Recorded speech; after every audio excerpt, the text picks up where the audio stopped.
Dios les bendiga muchísimo a cada uno de ustedes. Gracias a Dios que podemos buscarle, amarle, cantarle,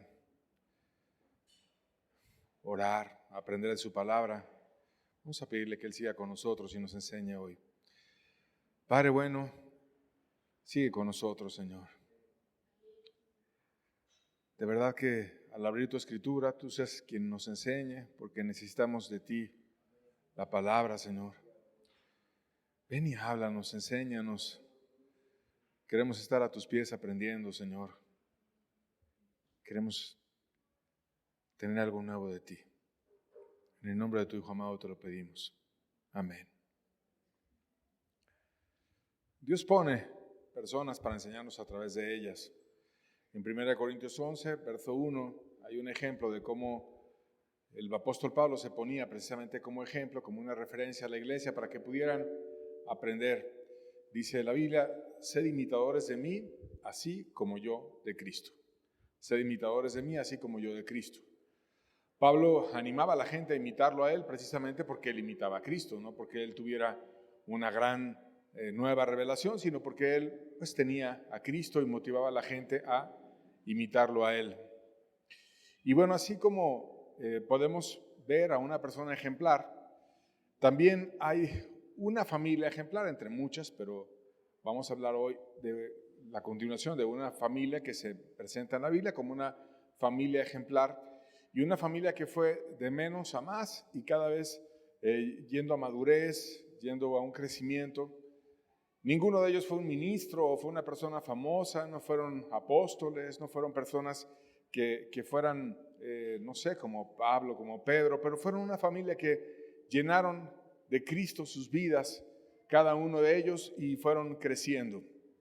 Y de manera introductoria, quisiera citar un ejemplo en el ámbito secular, en el ámbito científico, de cómo una familia también puede cambiar y puede hacer mucho bien. Y la referencia que voy a tomar es la familia Curie.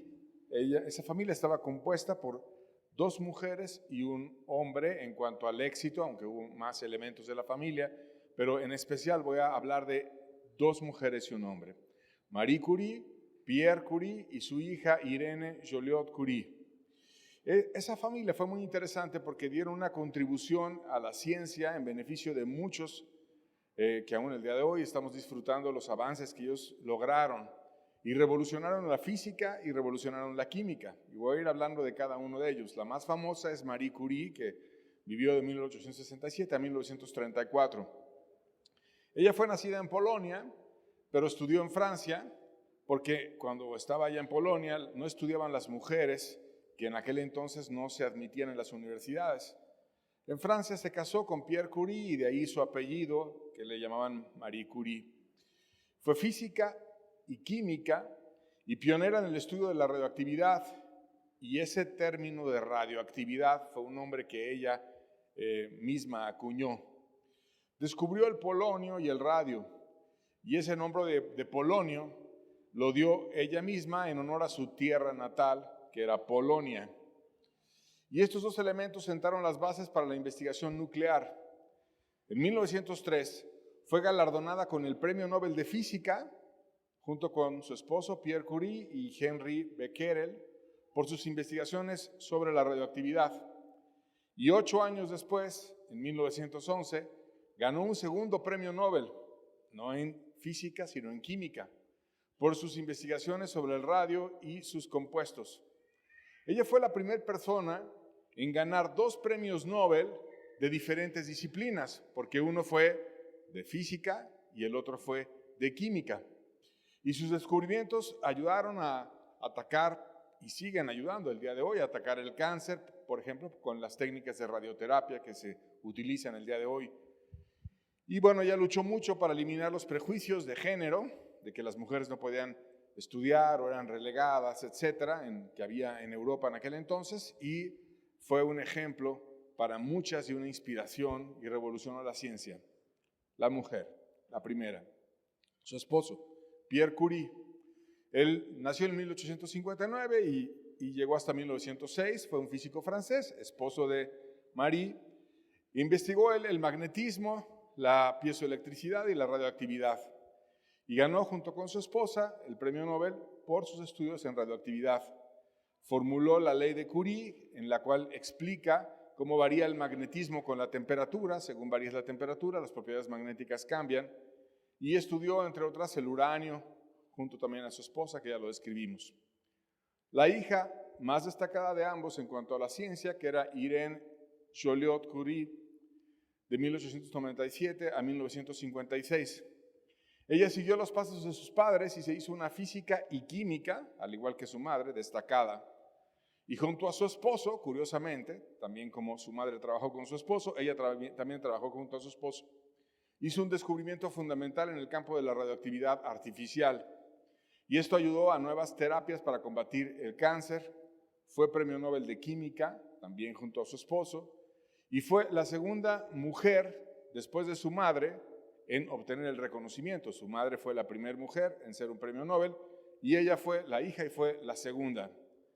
Si te pones a pensar, fue una familia muy destacada por bien de la ciencia, y tenían pues mucho bien que le hicieron a la humanidad. Y así como esa familia lo hizo en la ciencia, hemos estado estudiando en la Biblia a una familia interesante, que es la familia de Marta, de María y de Lázaro. Y hablamos una primera parte de lo que esa familia hizo junto con Jesús, o gracias al favor de Jesús, cuando Jesús resucitó a Lázaro, y lo estuvimos detallando en la semana pasada. Pero bien vale la pena a esta familia dedicarle un poco más de tiempo, porque hay mucho que aprender de ellas, de Marta, de María y también de Lázaro. Y vamos a ver dos ocasiones adicionales en las cuales hubo una interacción fuerte con Jesús, tan importante que los evangelistas las reflejaron en los libros que hemos estado estudiando. Y bueno, la primera de ellas fue antes del evento de la resurrección de Lázaro. Y vamos a ver qué pasó aquella vez. En Lucas 10:38 iniciamos la historia, viendo cómo ellos recibieron a Jesús y a sus discípulos en su casa. Lucas 10:38 dice: aconteció que yendo de camino, entró a una aldea y una mujer llamada Marta le recibió en su casa. Ahí inicia la historia. Era la aldea de Betania, estaba a 3 kilómetros de Jerusalén, y en la casa había 3 adultos solteros, que eran Marta, María y Lázaro. Muchos teólogos piensan que Marta pudo haber sido viuda y que era la mayor, evidentemente, y que Lázaro y María habrían sido solteros y nunca todavía casados, menores de edad a Marta. Pero el caso es que vivían ellos solos. Los 3, Marta, María y Lázaro, vivían y recibían en generosidad a Jesús, a sus discípulos, y apoyaban el avance del reino. Entonces, ya sea que porque no se hubieran casado o por viudez, pero el caso es que estaban solteros. Y amablemente recibieron a Jesús. Y Jesús aprovechó la ocasión para compartir verdades, y María en especial disfrutaba esas verdades de una forma de todo corazón, aprendiendo de Jesús. Lucas 10:39, seguimos leyendo, dice la Biblia: esta tenía una hermana que se llamaba María, la cual sentándose a los pies de Jesús, oía su palabra. Y estar sentada a los pies de Jesús era una postura que tomaban los alumnos de un rabino. Entonces ella se asumía un alumno y se ponía a escuchar las instrucciones de Jesús como su alumna. Y ya vimos que muchos años después, Marie Curie estuvo batallando para ser aceptada en una universidad y hasta cambió de país para hacerlo, y revolucionó la ciencia.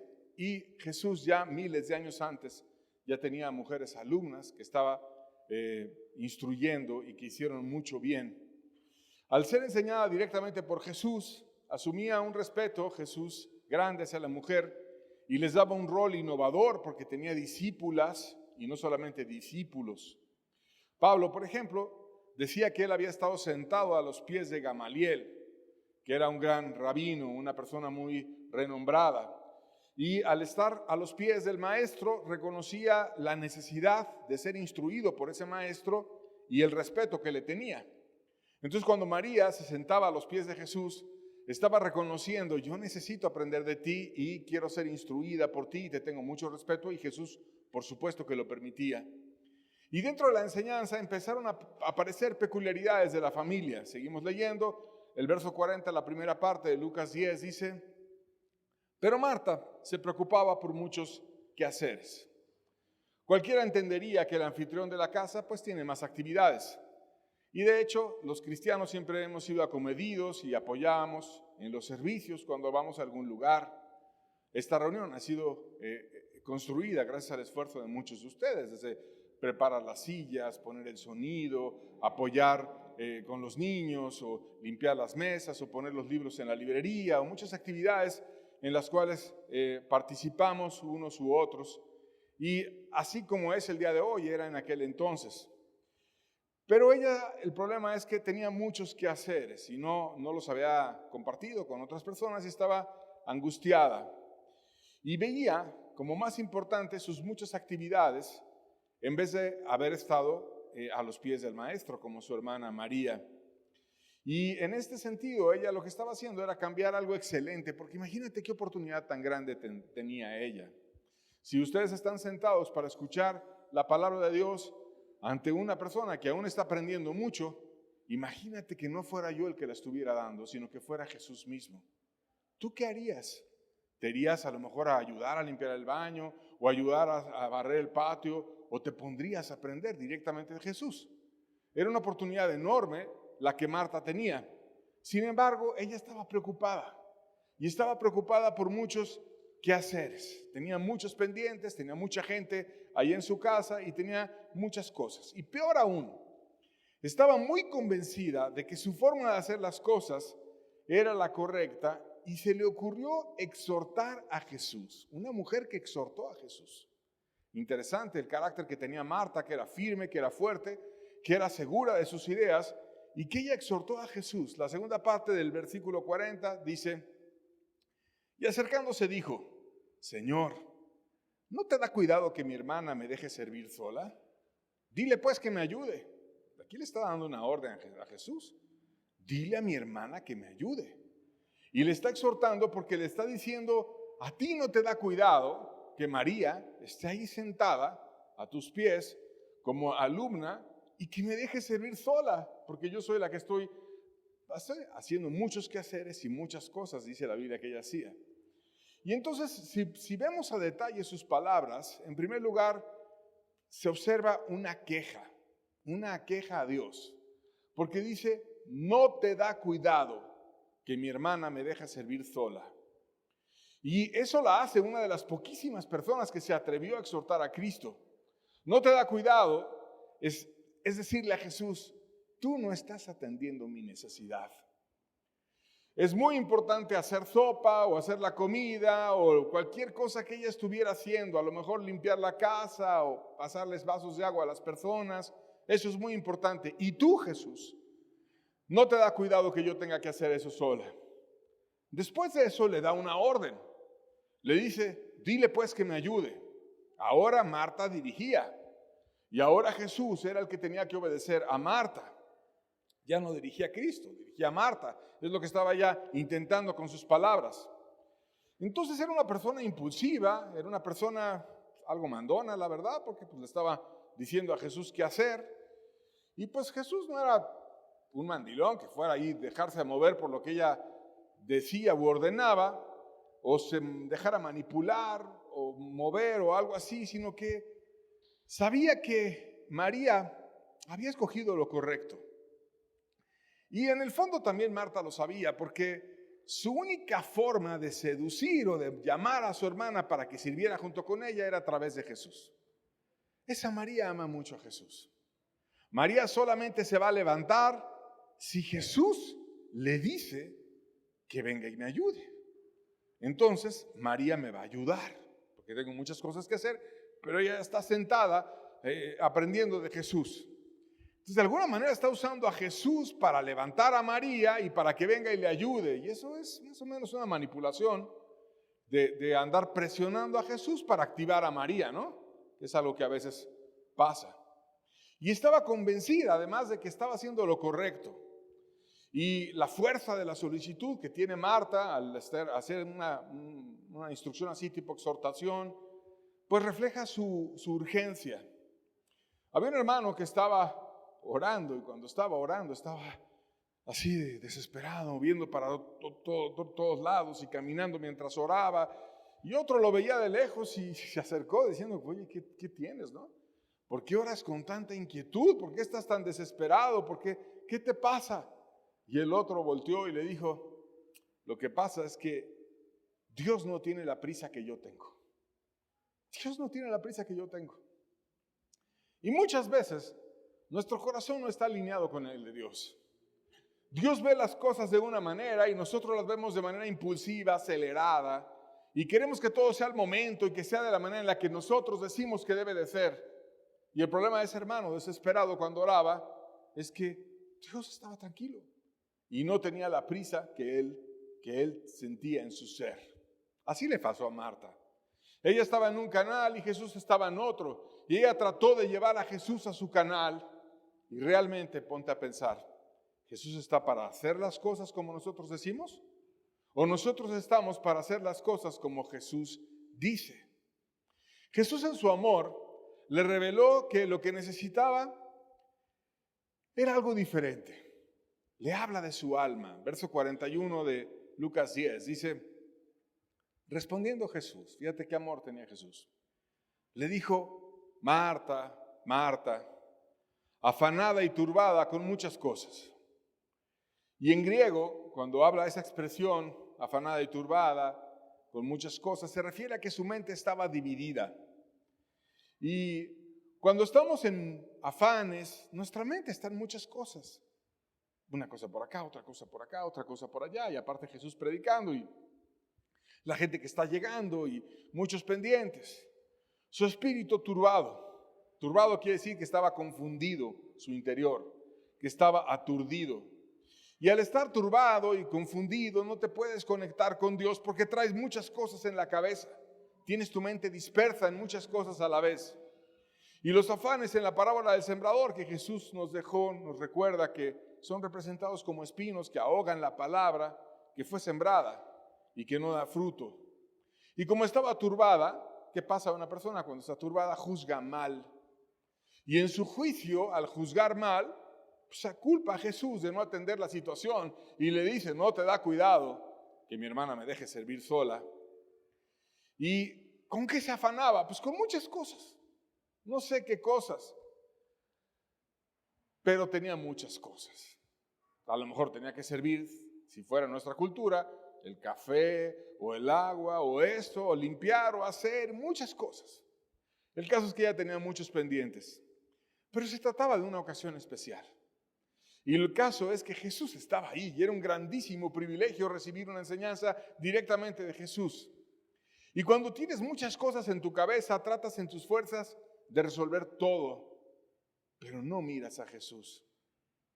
Y el problema no es la situación por la que estés afanado. El problema es que dejas de ver a Dios como lo primero en tu vida y te distraes de lo más importante de la reunión, porque en ese momento lo más importante era que estaba Jesús. Y Jesús en su infinito amor la instruye a ella y a nosotros, porque sinceramente muchas veces actuamos como Marta y nos identificamos con ella. Verso 42, la primera parte dice, Jesús sigue su instrucción, pero solo una cosa es necesaria. En ese momento solo una cosa es necesaria. Y Jesús busca restaurar el corazón de Marta poniendo una clara prioridad. La prioridad que debemos de tener todos los cristianos. Era un momento de darle el primer lugar a Dios. Era un momento de ser instruidos por Dios. ¿No te gustaría oír un mensaje dado por Jesús?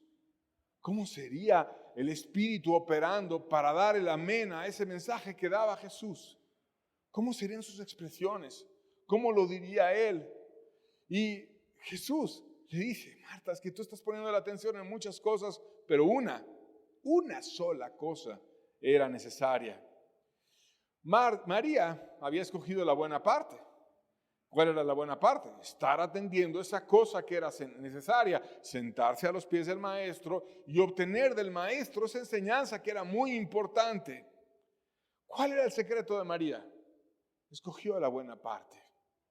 Si queremos tener resultados, si queremos no terminar siendo exhortados, debemos ser como María, poner a Jesús en primer lugar.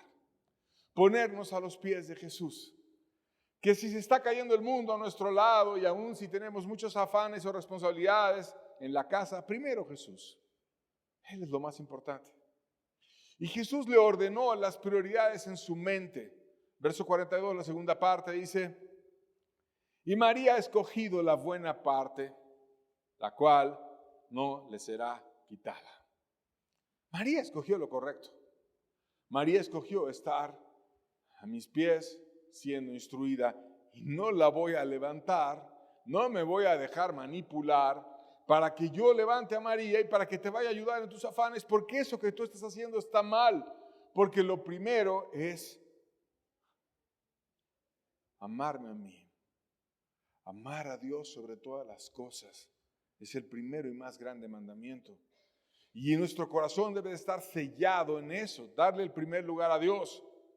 Y siempre habrá muchas cosas que hacer en esta vida, pero lo primero es darle el trono de nuestro corazón a Dios. Y María había escogido la buena parte y no le iba a ser quitada.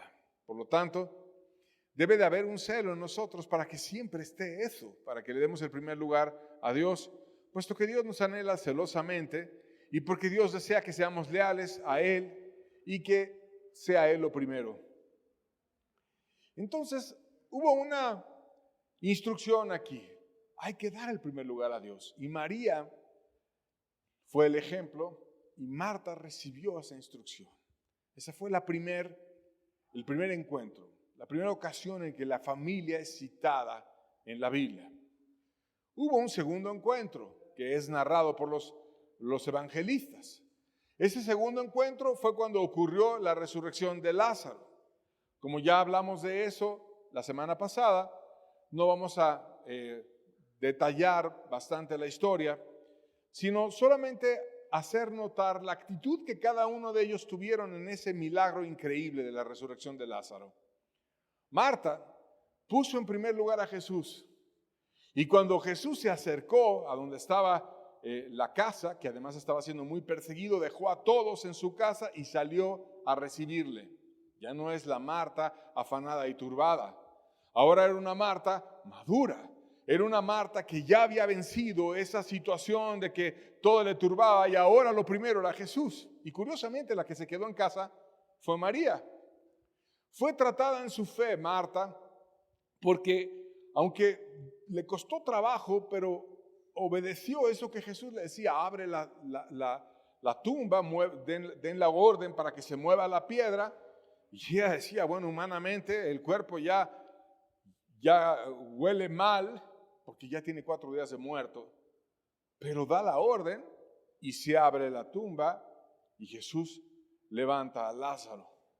Entonces Marta ahora es citada como un ejemplo de fe para nosotros, como una mujer fuerte, como una mujer que alcanzó a hacer algo osado, que es obedecer a Jesús cuando parecía que era algo contraintuitivo, que era algo como no lógico, que es abrirle la tumba a un muerto para que Jesús fuera y lo resucitara. María también aparece en esa historia. Cuando ella supo que estaba Jesús ahí, dejó todo y vino a Jesús cuando Él le llamó y llega a sus pies y le adora. A pesar de que su petición inicial, Señor, el que amas está enfermo, no había sido contestada. Y conmovió el corazón de Jesús de tal manera que Él fue motivado fuertemente a reflejar su amor delante de todos, por Lázaro, por Marta, por María. Y todo el mundo estaba conmovido al ver a Jesús llorando y yendo a la tumba y doliéndose con ellos, y consoló a María, consoló a Marta, las amó. Marta fue un ejemplo de adoración en aquella ocasión, Marta fue un ejemplo de fe. Y Lázaro, el amigo de Jesús, recibió el milagro más impresionante del Nuevo Testamento. Un muerto se levanta después de 4 días y se paró valientemente después del milagro a testificar, y muchos creyeron por Lázaro, y estaba tan motivado Lázaro a llevar a todos a Cristo que los religiosos de su época no solamente acordaron matar a Cristo, también acordaron matar a Lázaro. Y lo anduvieron persiguiendo y viendo de qué manera lo mataban. Pero por la gracia de Dios, ese hombre no fue apocado, fue prudente y Dios lo guardó muchos años hasta que fue el momento de que lo llamó nuevamente. Total, quizás pensaba Lázaro, si ya me resucitó una vez, si me matan, me va a resucitar otra vez. Y lo voy a volver a ver, y lo voy a abrazar, y lo voy a ver en el cielo, y voy a estar con él. El amigo de Jesús, el que amaba a Jesús. Esa fue la segunda historia de la familia que estamos citando como ejemplos. Y luego viene la tercera historia de la familia en los evangelios. Y esta pasó después de la resurrección de Lázaro. Y en esa ocasión invitaron a Jesús a cenar a su casa. Juan 12, versos 1 y 2, leemos la Biblia, dice: 6 días antes de la Pascua, vino Jesús a Betania, donde estaba Lázaro, el que había estado muerto, y a quien había resucitado de los muertos. Y le hicieron allí una cena. Marta servía, y Lázaro era uno de los que estaban sentados a la mesa con él. Era su amigo, estaba sentado a la mesa con Jesús. Marta había aprendido a servir sin afanes, ya no hubo quejas, ya no hubo problemas, ya no hubo decir, Señor, manda a Lázaro que venga y que me ayude. No, lo dejó sentado a la mesa con Jesús. Y Marta estaba feliz sirviendo. Sabía que finalmente todo estaba bajo control del Salvador del mundo y que obviamente se había resucitado a su hermano, pues que no podría Jesús hacer. Y ahí estaban Lázaro siendo instruido, amando a Jesús, y Marta sirviendo y amando también. Pero María quiso adorar nuevamente, pero de una forma más profunda. Y vamos a ver qué pasó. Juan 12, verso 3 dice: entonces María tomó una libra de perfume de nardo puro, de mucho precio, y ungió los pies de Jesús y los enjugó con sus cabellos, y la casa se llenó del olor del perfume. Una ofrenda invaluable, una ofrenda de nardo puro, un perfume carísimo que a veces las mujeres guardaban para el día que se casaran, romper en la noche nupcial con su amado ese perfume como para darle algo muy grato y muy agradable a mi amado. Pero esa ofrenda que era tan cara y que la podrías usar así o cuidarlo poco a poco, ahora ella se la quería dar toda a él, quería amar a Jesús con algo muy caro, con algo muy valioso para mi amado. Y estaba poniendo un alto precio en ese perfume y dándole todo su amor, todo su afecto, y se lo daba a Jesús. Y ella ungió los pies. Y cuando lees la Biblia sabes que la unción venía de la cabeza y bajaba hacia los pies. Pero ella no se sentía digna de llegar a la cabeza y ungirle la cabeza, sino se sentía solamente digna, en la humildad grande que ella tenía, de ungirle los pies. De donde vemos que la adoración profunda que ella tenía está ligada a algo muy, muy importante para ser un verdadero adorador. Está ligada a mucha humildad y a una verdadera rendición. Y ella estaba como si percibiera lo que fuera a pasar. Le amaba por lo que había hecho, porque había salvado su alma, porque le había enseñado, porque le había consolado en el peor momento, porque había resucitado a su hermano, porque había instruido a su hermana cuando se estaba desviando en afanes, y le amaba también en especial por lo que pasaría, porque en la adoración real tú conoces más a Dios, conoces más a Dios. Tú amas profundamente a Dios y Dios en su amor te empieza a revelar cosas que tú no sabías. Clama a mí y yo te responderé y te voy a mostrar cosas grandes y ocultas que tú no conoces.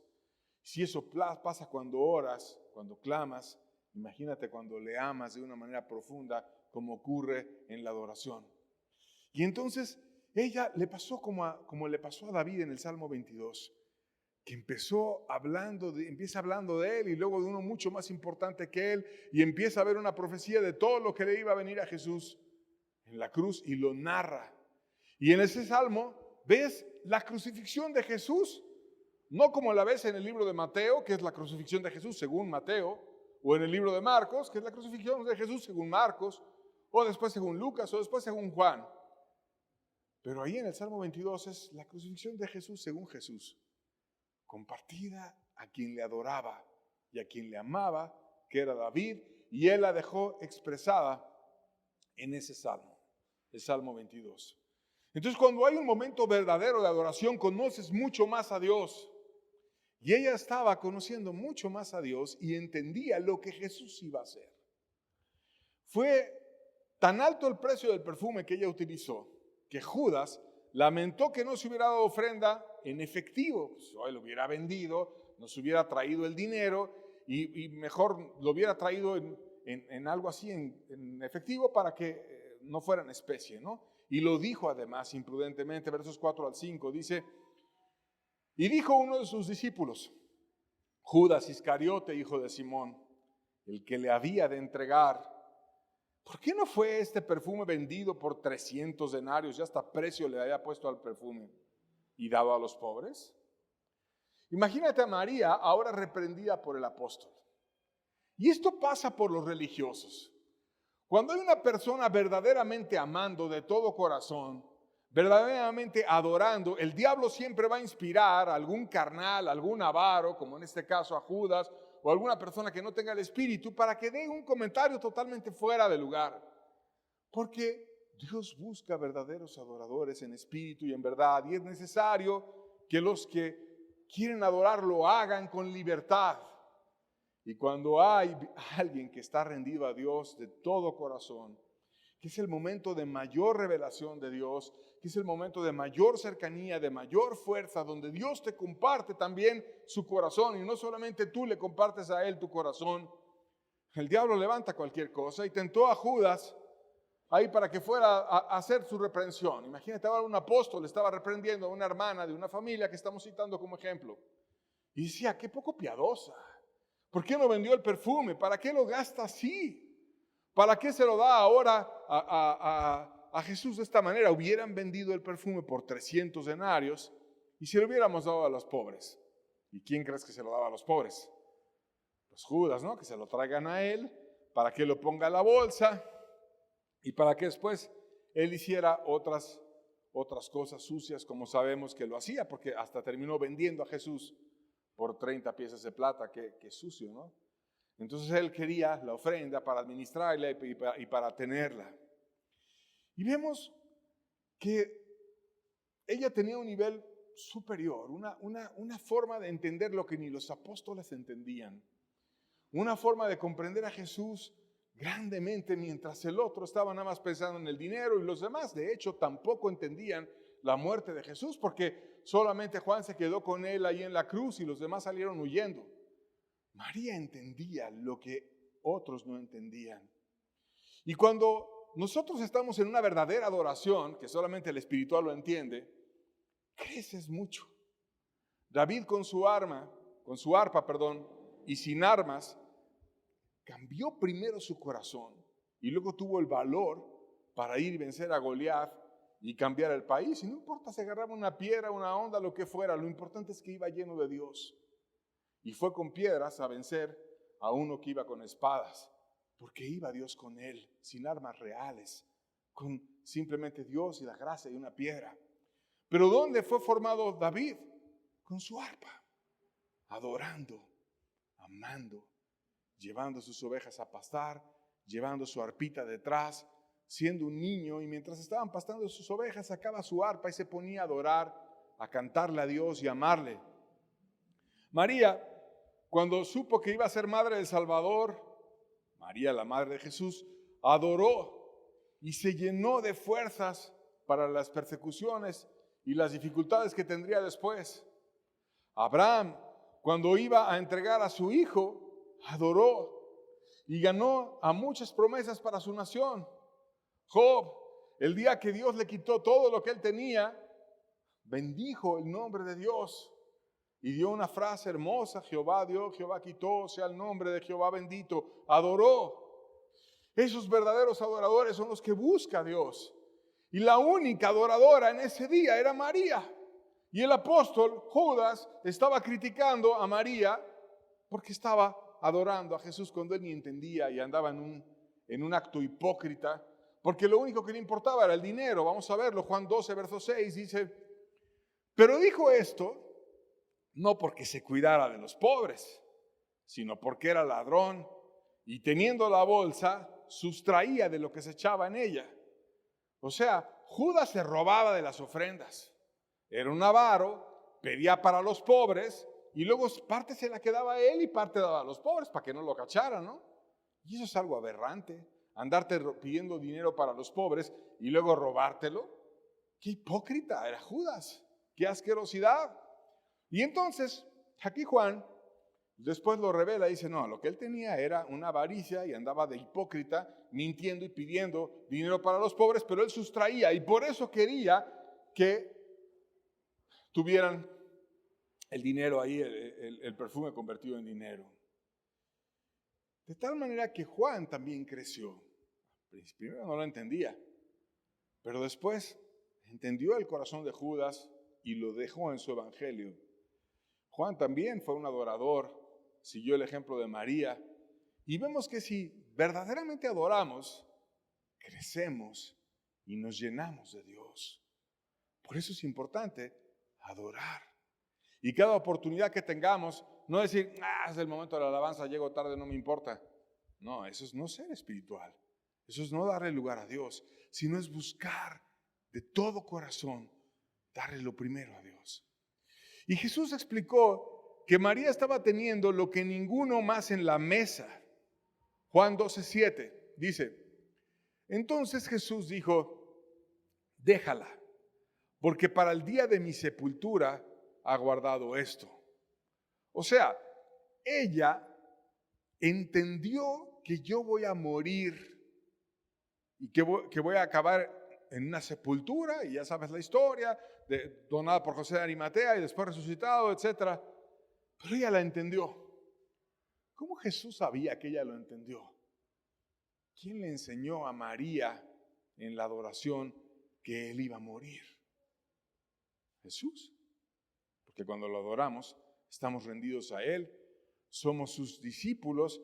Y ella que empezó postrada a los pies o sentada a los pies del maestro, recibiéndolo como alguien superior y siendo instruida por él, fue instruida en ese corazón a tener una revelación, como también la tuvo David, de lo que Jesús haría. ¿Quieres saber más de Dios? No es lo mismo que te enseñe Dios a que te enseñe un hombre.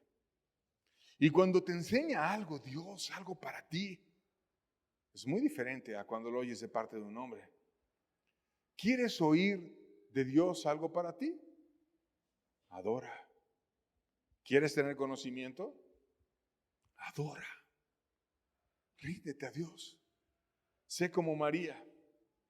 Y aún Jesús explicó que era importante amarle a Él mientras estaba en la tierra y que a los pobres tendrían mucho tiempo más para darles y para amarlos. Nunca Jesús limitó que no amaran a los pobres. De hecho, nunca pedía ofrendas para Él, sino la pedía para los pobres. Y nunca anduvo recibiendo dinero de manera personal, sino se lo daba a otros. Juan 12:8 dice, porque a los pobres siempre los tendréis con vosotros. O sea, va a haber muchas oportunidades para amar a los pobres, no te preocupes, Judas, mas a mí no siempre me tendréis. Como diciendo, yo ya me voy, tú no te das cuenta, ella me valora y me ama y me ha dado su perfume y tú no me das nada más que una queja a la persona que me está amando de todo corazón. Yo ya voy a partir, yo me voy a ir y ella lo sabe y ustedes no lo saben y la están oponiendo. Y entonces vemos cómo ella se adelantó a entender lo que ni los apóstoles entendían porque amaba a Jesús. Y Dios nos dejó esta familia ejemplar, esta familia en plenitud, para que veamos que nosotros también podemos ser una familia en plenitud. Nosotros también podemos crecer y ser maduros en nuestras casas e ir a más. Dios también puede bendecir nuestras familias.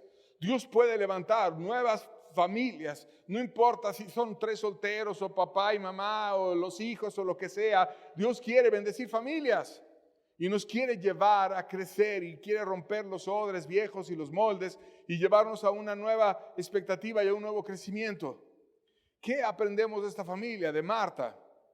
Aprendemos que no debemos de cambiar lo bueno por lo excelente, nunca cambiar el servicio por estar realmente aprendiendo de Jesús, y que nunca dejemos a Dios en segundo lugar, que crezcamos en fe y que crezcamos en servicio.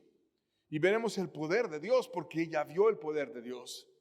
Puso en práctica esa fe que Jesús la llevó a tener y vio el poder de Dios. Se quedó impresionada cuando su hermano Lázaro salió de la tumba caminando. De Lázaro aprendemos que amemos a Jesús también, como él le amaba, era amigo de Jesús. Puedes ser amigo de Jesús tú también, como Lázaro. Que Jesús te cuente sus cargas, que Jesús te cuente sus angustias, que Jesús te hable a ti, te inspire a ti. Y que seas valiente como Lázaro, porque él fue valiente. Porque si caminamos en luz, debemos andar compartiendo esa luz en esta vida y seremos resucitados como él fue resucitado también. Y de María, que Dios nos puede motivar a enseñar y guiar a una verdadera adoración, donde nos comparta sus más íntimos secretos, que él los comparte con aquellos que le aman, que seamos buenos estudiantes de la palabra, como ella era una buena estudiante, buenos adoradores, y que le amemos.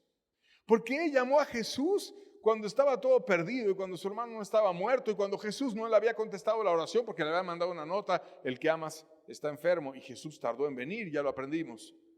Pero le amó en las peores condiciones, y luego fue llevada a una adoración más profunda y le reveló Jesús razones para amarle. ¿Sabes por qué a veces estás así tan lejano en la alabanza? Porque te falta una revelación de Jesús. Empieza en la humildad, empieza en la fe. Empecemos a imitar lo que era esta familia para hacernos verdaderos adoradores.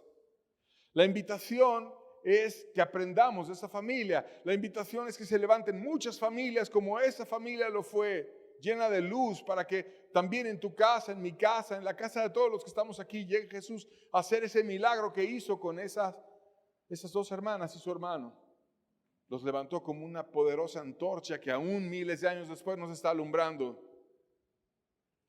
Desde que evangelizaba a Jesús, invitaba a amar con profundidad. Fíjate cómo le habló a la samaritana y la llevó a amarlo a él. Juan 4, versos 23 al 26 dice: mas la hora viene, y ahora es, cuando los verdaderos adoradores adorarán al Padre en espíritu y en verdad. Porque también el Padre tales adoradores busca que le adoren. ¿Qué quiere el Padre? Que tú le adores, que te rindas en espíritu y en verdad, no en hipocresía, no en decir: ya estoy aquí, a ver a qué hora se acaba esto, ya nomás estoy esperando que empiece la enseñanza. No, en espíritu, con vida dentro de ti y en verdad. Y luego explica: Dios es espíritu, los que adoran en espíritu y en verdad es necesario que adoren. Es necesario que adoren. Qué profundo es eso de que es necesario. ¿No vemos que es necesario amar a nuestros hijos? ¿No dices tú a tu esposo que te gusta que te amen, que te atiendan bien, que te quieran, que sean dulces contigo? Es necesario, ¿no? Y Dios no tiene derecho a decir: es necesario que lo adoremos en espíritu y en verdad. Le dijo la mujer, o sea, la samaritana, cuando le estaba dando esa frase a una persona que estaba evangelizando Jesús. Estaba entendiendo quién era el que estaba ahí. Le dijo a la mujer: sé que ha de venir el Mesías llamado el Cristo. Cuando Él venga nos declarará todas las cosas. Fíjate qué manera tan osada. Jesús le dijo: yo soy el que habla contigo. ¿Quieres adorar? ¿Quieres aprender más de todas esas cosas? ¿Quieres ser esa mujer que en espíritu le adores y en verdad? Yo inmediatamente me revelo a ti. Yo soy el Mesías. No lo hizo con muchos. Con esa mujer se abrió de capa. ¿Por qué? Porque ella quería llegar a esa adoración y a rendirse y amarlo a Él. Y le dice: el Padre busca adoradores. Y eso pasó en una interacción individual con la samaritana. Le decía: yo busco que tú me adores. También en una interacción grupal, Juan 7, versos 37 al 39, dice: en el último y gran día de la fiesta, Jesús se puso en pie y alzó la voz diciendo: si alguno tiene sed, venga a mí y beba. El que cree en mí, como dice la Escritura, de su interior correrán ríos de agua viva. Y esto dijo del Espíritu que habían de recibir los que creyesen en Él, pues aún no había venido el Espíritu Santo porque Jesús no había sido glorificado. Ahí estaba Jesús viendo una fiesta religiosa y todos ellos iban a la fiesta y salían igual que entraron. Y Él veía los corazones. Jesús no veía lo externo, Jesús juzgaba el corazón. Y viendo que estaban saliendo igual que entraron, dice, yo no quiero que te vayas así. Se puso en pie como si fuéramos terminando la reunión y Él estuviera ahí a la puerta. Y puesto en pie, dijera, si alguno tiene sed, venga a mí y beba.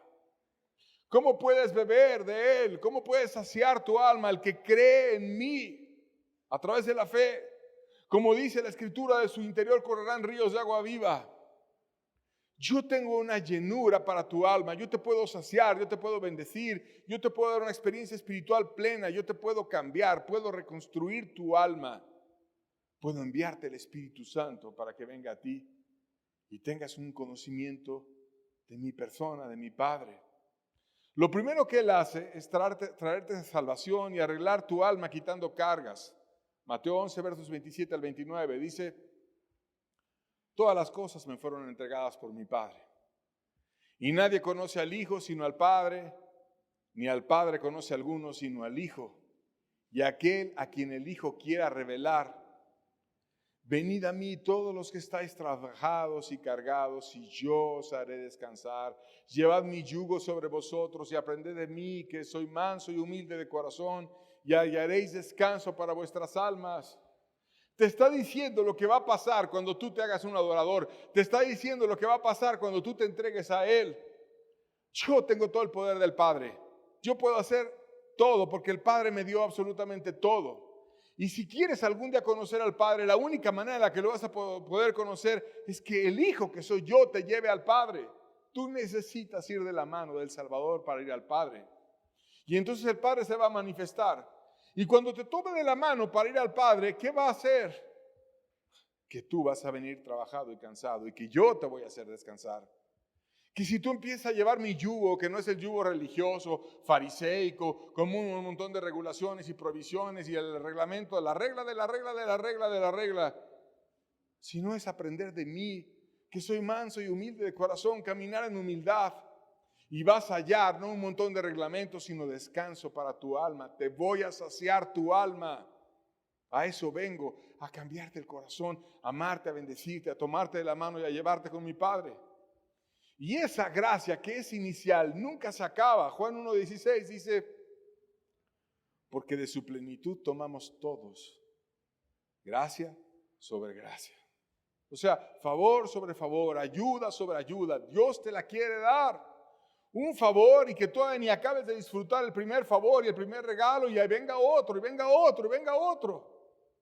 ¿No somos así nosotros con nuestros hijos? ¿No les damos siempre lo que necesitan? A veces ni sabe lo que va a necesitar el hijo y nosotros ya lo estamos preparando. Ya le estás comprando ropa para cuando crezca y para que ya no le va a quedar esa, y estás buscando los siguientes zapatos, y estás buscando la comida para ahora que crezca, y todavía no deja la leche, pero ya estás pensando tú en lo que va a comer después, y estamos adelantándonos, y no, Dios hace así. Nos da gracia sobre gracia, favor sobre favor. Te quiere ayudar para que no te estanques, te quiere llevar a más, te quiere hacer crecer, gracia sobre gracia. De tal manera que estemos plenos en Él. Colosenses 2:10 dice, y vosotros estáis completos en Él, que es la cabeza de todo principado y potestad. Que Él te está lleno de poder, que las cosas más fuertes del universo tienen una cabeza y esa cabeza es Cristo, como un ejército celestial, y ese que es tan poderoso y tiene todos los poderes del universo a sus pies, viene y te dice, yo te voy a hacer estar completo en mí. Quiero que estés completo en mí. Con su gracia y estando completos en Él, podemos ayudar a los demás. Salmo 81:10 dice, yo soy Jehová tu Dios, que te hice subir de la tierra de Egipto. Eso hizo con Israel y a nosotros nos saca del mundo y nuestro pecado. Y luego que te restaura, ¿para qué? Para usarte. Abre tu boca y yo la llenaré. Abre tu boca. Llénate de mí y yo te voy a llenar para que puedas abrir tu boca y hablarle a muchos más. Abre tu boca y yo la llenaré de palabras, de gracia, de bendición, de esperanza, en tu trabajo, en tu cuadra, en donde sea. Dios te va a dar su gracia, su ayuda y su bendición. Abre tu boca y yo la llenaré. Ponte a hacer las cosas. Empieza a hacerlo. Yo te voy a dar gracia sobre gracia. Y de mi plenitud vas a tomar como todos los que han creído en mí. Cada día creceremos en la verdad, creceremos en fuerza y descubriremos que nuestro tesoro es Él. Mira un salmista cómo lo entendió. Salmo 73, versos 23 al 26 dice: con todo, una persona que tenía dificultades, yo siempre estuve contigo.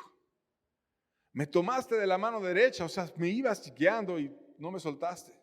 Me has guiado según tu consejo y después me recibirás en gloria. Eso es caminar con Cristo, es tomarte de la mano e ir con Él en el camino al lado. No es ir solo en el camino, llevando un montón de reglamentos, es ir de la mano de Jesús. Y luego dice el salmista, sabiendo que el camino te lleva al cielo: ¿a quién tengo en los cielos sino a ti? Y fuera de ti nada deseo en la tierra. Voy en el camino rumbo al cielo, pero mi tesoro en el cielo eres tú, no las riquezas que me vayas a dar. Y aquí mientras voy rumbo al cielo, lo único que deseo eres tu persona. Y luego dice una realidad muy humana: mi carne y mi corazón desfallecen. Porque eso nos pasa a los hombres. Nuestra carne se va enfermando, nos vamos envejeciendo, nos cae una enfermedad y luego otra, y luego otra, y luego otra, hasta que finalmente entregamos el cuerpo y nuestro corazón desfallece. Va a llegar un momento en el que ya no pueda más y muramos. Y cada día estamos más cerca de partir. Mas la roca de mi corazón y mi porción es Dios para siempre. De tal manera que nuestra fuerza no está en nosotros, está en Dios. Él te toma de la mano, te ayuda, te bendice y aún te recuerda tu debilidad a través de cualquier problema, enfermedad y dificultad que tengamos, para que no nos envanezcamos y para que permanezcamos siempre con Él, porque Él nos va a llevar siempre. Y descubrí a ese salmista: qué hermoso y qué dulce es estar con Dios. ¿A quién tengo en el cielo sino a ti? La razón por la que quiero ir al cielo es por conocerte a ti. Y fuera de ti nada deseo en la tierra. No hay cosa que yo quiera, no hay placer, no hay poder, no hay dinero, no hay nada que yo desee más que tu persona y tu presencia y tu ayuda y tu bendición. Porque Dios es lo mejor que podemos tener. Porque Dios es quien levantó a María. Porque Dios es quien levantó a Marta. Porque Dios es quien levantó a Lázaro. Y porque Dios es quien te quiere y te puede levantar a ti. Y quien puede hacer de tu casa una familia bendita y nueva y cambiada. Concluimos con 2 Corintios 3, verso 18. Dice la Biblia: por tanto, nosotros todos, mirando a cara descubierta como un espejo la gloria del Señor, somos transformados de gloria en la misma imagen como por el Espíritu del Señor. Eso de ser transformados de gloria en gloria pasó en esas 3 personas que estamos estudiando hoy. Aunque fuera una exhortación, aunque fuera Marta que le dijeron turbada y afanada, pero fue una gloria y fue una bendición. Aunque fuera María que estaba estudiando a los pies del Maestro, fue una gloria y fue una bendición. Y después, qué gloria tan grande vieron al ver a su hermano resucitado. Ahora era otra gloria, una gloria mucho más fuerte, pero fueron transformados. Y después vieron otra gloria, viene Jesús a morir por la humanidad. Y haciendo eso tan grande que Él va a hacer, que a lo mejor nadie entiende todavía, pero que yo ya entendí en el Espíritu, porque estoy adorando, que es lo que hizo María. Yo lo voy a amar, porque Él me va a amar muchísimo, pues va a dar la vida por mí. ¿Qué puedo hacer? Lo más valioso que tengo es ese perfume, se lo voy a dar todo. Fue transformada esa familia de gloria en gloria, y fue de menos a más. Y eso quiere Dios con cada uno de nosotros, que seamos transformados, que no seamos los mismos y que vayamos de menos a más. Ese es el llamado. Y es lo que Dios quiere. Con esto terminamos. Dios les bendiga mucho. Estamos despedidos. Nos vemos la siguiente semana para continuar aprendiendo del Señor Jesucristo, su palabra. Que tengan muy bonita tarde. Dios les bendiga.